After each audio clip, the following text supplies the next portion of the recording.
Kaya makikita natin, ang dami palang pinagpakitaan. Ang kanyang pangalan, Angel of the Lord. The angel of the Lord is the one who gave the law of God to Moses in Mount Sinai.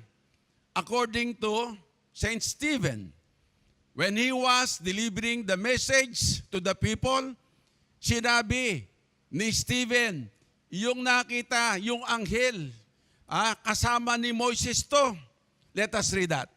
In Acts 7 verse 38, we can read in the book of Acts 7 verse 38. It says here, this is he who was in the congregation in the wilderness with the angel who spoke to him on Mount Sinai, and with our fathers, the one who received the living oracles to give to us.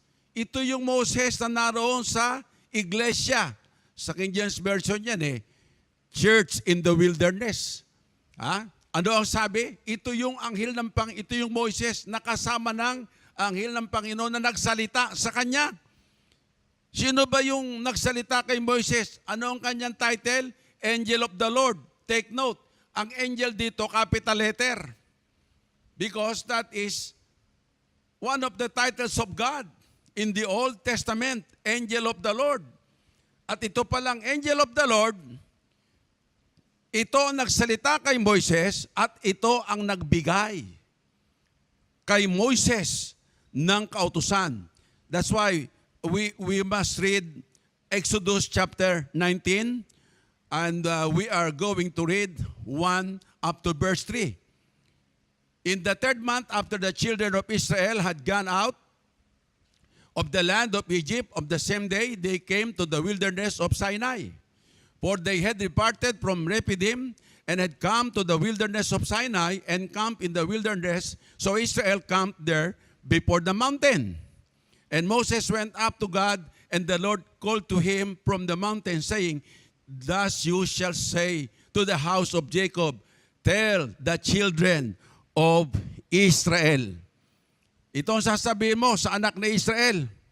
And in verse 5, let us read this, in verse 5, now therefore, you will indeed obey my voice and keep my covenant, and you shall be a special treasure to me, but above all people, for all the earth is mine. And verse 7, let us read. So Moses came and called for the elders of the people and laid before them all this word which the Lord commanded him. And verse 8, then all the people answered together and said, all that the Lord has spoken, we will do. So Moses brought back the words of the people to the Lord. Kaya ito, ang anghel ng Panginoon nakipag-usap, nagsalita kay Moises. At nung sabihin ng tipan, ang kautusan, sumagot ang mga matatanda ng bayan. Lahat ng sinabi, bumalik siya doon sa mga tao. So Moses brought back the words to the people, to the Lord. At sinabi ng mga Israelites, yung sinabi ng Diyos, gagawin namin. Okay, it's very clear that the angel of the Lord is God Himself of the Old Testament. And He is the God of Abraham, the God of Isaac, the God of Jacob, and now appearing to Moses. Okay, ang katotohanan, the next truth that I want to bring to you, He is not the Father, but He is Christ. Christ is the rock, the God of Israel, according to Apostle Paul. Let us read this first in 2 Samuel 22:32. 2 Samuel 22, verse 32. It says here, in 2 Samuel, for who is God except the Lord? And who is a rock except our God? Sino ang bato? Liban sa ating Diyos. Ang Diyos pala nila'y tinatawag nilang bato. Bakit bato? According to verse 31, itaas natin ng konti ang pagbasa. As for God, His way is perfect. The word of the Lord is proven. He is a shield to all who trust in Him. Siya'y kalasag sa lahat ng sa kanya'y kumakanlong. Ang bato ay kanlungan, a place of refuge, ngunit hindi siya literal na bato. Sino ba yun? Kaya the Apostle Paul was trying to remind the Corinthian church regarding what happened during the time of Moses, particularly when they crossed the Red Sea. Let us read this in the Living Bible, 2 Corinthians chapter 10, verse 1 up to 4. For we must never forget, dear brothers, what happened to our people in the wilderness long ago. God guided them by sending a cloud that moved along ahead of them, and He brought them all safety through the waters of the Red Sea. This might be called their baptism, baptized both in sea and cloud, as followers of Moses, their commitment to Him as their leader. And by a miracle, God sent them food to eat and water to drink, and there in the desert, they drank the water that Christ gave them. Okay, mag-post tayo dito. They drank the water that Christ gave them. Sino ang nagbigay sa kanila? Si Christ. He is not the Father. He is the Son of God, the Son of the living God. He was there with them as a mighty rock of spiritual refreshment. Kaya nga kung babasahin pa natin sa Tagalog, ano sabi ng Apostol Pablo? Yung pangyayari na naganap sa ilang. Ating tinanan sinabi, ano ang sabi dito? Babasahin ko sa Tagalog, chapter 10, sapagkat hindi ko ibig, mga kapatid, na di ninyo maalaman ng ating mga magulang ay nangapa sa ilalim ng alapaap at lahat ay nagsitawid sa dagat at nangabotismuhan kay Moses sa alapaap at sa dagat. Pag ang pinag-uusapan ni Moses, Old or New Testament? Old Testament, Red Sea. Ang pagtawid sa Red Sea. Oh, of course, that is Old Testament. Ano daw ang sabi? Tumawid sila sa dagat. Lahat nagsikain ng pagkain ayon sa Espiritu. Pagkat yung kanilang kinain, hindi gawa ng tao. Hindi gawa sa anumang bakery yun. Ano pa? Lahat ay nagsiinom na isang inuming ayon sa Espiritu. Kaya sila hindi napahamak sapagkat mayroong batong sumusunod sa kanila. At sino ro yung batong yaon? Ituloy po natin ang pagbasa. At ang batong yaon ay si Kristo. Hindi po si plano, ha? Sabi ng iba, si Kristo plano. No, existing na siya. Siya nga nagbigay ng pagkain. Siya ang nagbigay ng inumin. Oh, maliwanag po yan, kahit sa Living Bible. Kaya kung sasabihin nila si Kristo nagsimula kay Maria, malaking pagkakamali nila yan. Si Kristo na pala yung batong kasama ng Israel at ni Moses. Siya rin yung angel of the Lord. Siya rin yung tinatawag nilang Jehovah sapagkat hindi siya Father. Pagkat ang Father walang nakakita. Kaya pala, hindi siya Father sapagkat yung pala si Christ. At si Christ hindi Father. Si Christ, the Son of the living God. Ang susunod kong ibibigay sa inyo, inadmit ba ni Christ na siya yung God ng Israel? Christ admitted that He is the God of Israel. Number one, Christ claimed that He is the one who taught Moses and other prophets. Dito sa aklat ng John, sa chapter 5, verse 45 to 46, sapagkat sabi ng mga tao, hindi kami naniniwala sa iyo. Kay Moses kami naniniwala. O ano ngayon ang sabi ni Jesus? Huwag niyong isipin ako, ang sa inyo ay magsusumbong sa Ama. May isang magsusumbong sa inyo. Sa makatwid bagay si Moises, yung pinaglagakan ninyo ng inyong pag-asa. Sapagkat kung kayo nagkisampalataya kay Moises, ay magkisampalataya kayo sa akin. Sapagkat tungkol sa akin, siya'y sumulat. Kaya sabi ni Kristo, kung gayon, hindi na ako ang sa inyo magsusumbong sa Ama. Si Moises na ang magsusumbong sa inyo sa Ama. Bakit si Moises? Siya nga ang pinaniniwalaan namin. Sapagkat tungkol sa akin, tuloy po natin ang sabi sa verse 46. Ito ang sabi, sapagkat kung kayo nag-isampalataya kay Moises, ay mag-isampalataya kayo sa akin, sapagkat tungkol sa akin, siya'y sumulat. Tungkol pala kay Kristo, sumulat si Moises at ang ibang propeta. Kaya kung naniniwala ka kay Moises, paniniwalaan mo si Kristo. Bakit?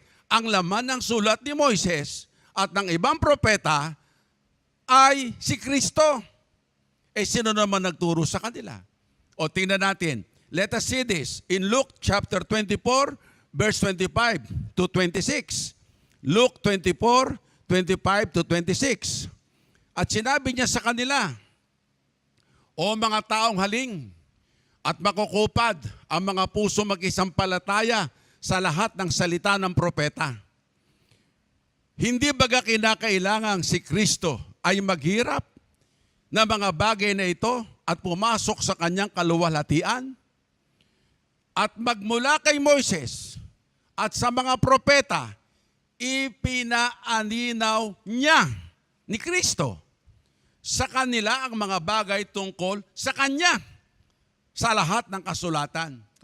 Kaya pala sabi ni Kristo, hindi na ako ang magsusumbong sa inyo sa Ama, si Moises. Bakit? Sapagkat tungkol sa akin siya'y sumulat. Sino nagturo? Sa mga propeta mula kay Moises. Si Kristo nagturo sa kanila. Maliwanag yan. Kaya kahit basahin pa natin sa Living Bible, ano ang sabi? Sino ang nagturo sa kanila? Then Jesus said to them, you are such foolish people. You find it so hard to believe all the prophets wrote in the scriptures. Wasn't it clearly predicted by the prophets that the Messiah would have suffered all these things before entering his time of glory? Then Jesus quoted them passage after passage from the writings of the prophets, beginning with the book of Genesis and going right on through the scriptures, explaining what passages meant and what they said about himself. Sino nagturo sa kanila? Si Kristo pala ang nagturo sa kanila. So, plano ba yon? Nagtuturo ang plano? Sinulat ng mga propeta? Paano makapagtuturo yung plano? At maliwanag, ang batong yaon ay si Kristo. Sabi sa akin nung kausap ko, patutunayan daw niya si Kristo nagsimula kay Maria. Sige, mag-usap tayo. Ako, patutunayan ko, wala pa si Maria. Panahon pa ng lumang tipan, andoon na siya. Binasa ko yung sa Corinto. Ang pinag-uusapan yung church in the wilderness, pag-cross sa Red Sea. Hindi sila namatay ng gutom, hindi sila namatay ng uhaw. Sapagkat may batong sumusunod sa kanila. Batong kaligtasan. Rock of salvation. Sino yun? Ang batong yaon ay si Kristo. At si Kristo hindi lang sumusunod sa kanila, nagtuturo pa sa mga propeta. Makapagtuturo ba ang plano? Yan naman ang hindi mo pwedeng paniwalaan. Ang paniwalaan natin, yung sinasabi ng kasulatan. Si Kristo ang kasama nila. Siya ring tinatawag ng iba na Jehovah. At ang isa sa titulo, Angel of the Lord. Pero ang Ama, hindi nakita. Tama. Sapagkat yung palang nang nakikita nila, hindi Ama. Yung pala, ang bugtong na anak ng Diyos, hindi pa lamang nagkakatawan tao. Saan ko naman natutunan niya? Sa sarili ko? Itinuro sa akin ng apostol, ng good man of the house. At ito ngayon, ang aking ibabahagi sa inyo. Bago tayo lubusang magwakas, did Christ claim that before Abraham, He was I am? That's one of the title of the God of Israel. I am that I am. I me, meaning existing. The Jews claim that the Father of Christ is their God. According to John 8:54. Ang aming Diyos, ika nila, ay yung Ama. Let us read this in 8:54 of the book of John. Ating babasahin ang sabi. Sumagot si Jesus, kung niluluwalhati ko ang aking sarili, ang kaluwalhatian ko'y walang anuman. Ang aking amay siyang lumuluwalhati sa akin na tungkol sa Kanya, sinasabi nyo na siya'y inyong Diyos. Ano sabi ng mga Hudyo? Ang ama doon ni Kristo, yun ang Diyos nila. Ano sagot ni Kristo? Verse 55. Ano sabi ni Jesus? At hindi nyo siya napagkilala, ngunit nakikilala ko siya. At kung aking sasabihin na hindi ko siya nakikilala, ay matutulad sa inyo, ako'y matutulad sa inyo na sinungaling. Dadapat nakikilala ko siya at tinutupad ko ang kanyang salita. Sabi ni Kristo pag sasabihin ko siya, hindi ko nakikilala, matutulad akong sinungaling. Matutulad ako sa inyo, bakit? Sabi nyo, kilala nyo ang Diyos. Yung ama ni Kristo, inyong Diyos. Ay hindi pala. Ay kung sasabihin naman ni Kristo, hindi ko siya kilala, magiging sinungaling si Kristo. Kilala ni Kristo ang Ama.